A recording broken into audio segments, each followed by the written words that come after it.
कि झर झर अखिया से लोर अब बहे तू चल जइब काले ई न मालूम रहे। कि झर झर अखिया से लोर अब बहे तू चल जइब काले ई न मालूम रहे।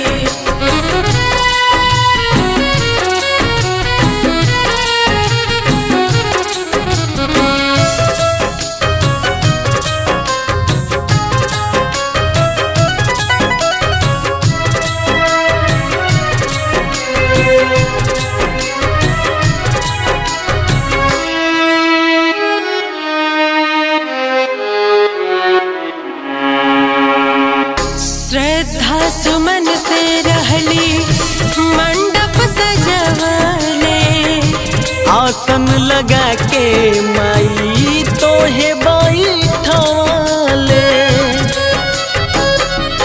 ओ श्रद्धा सुमन से रहली मंडप सजवले आसन लगा के माई तोहे बैठवले तोहे बैठवले।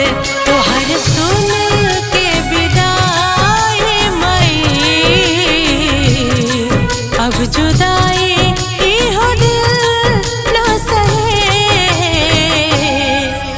कि झर झर अखिया से लोर अब बहे तू चल जइब काले ई न मालूम रहे।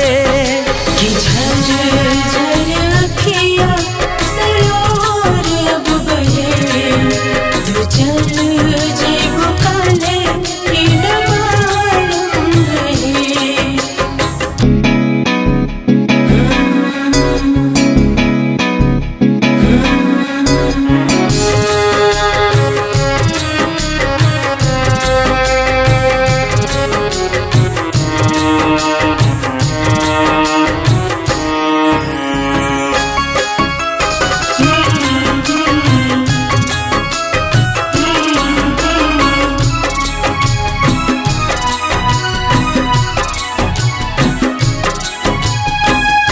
राजा राजेश के तरसे नयनवा मन काज छोड़ी नहीं रौरी चरणवा।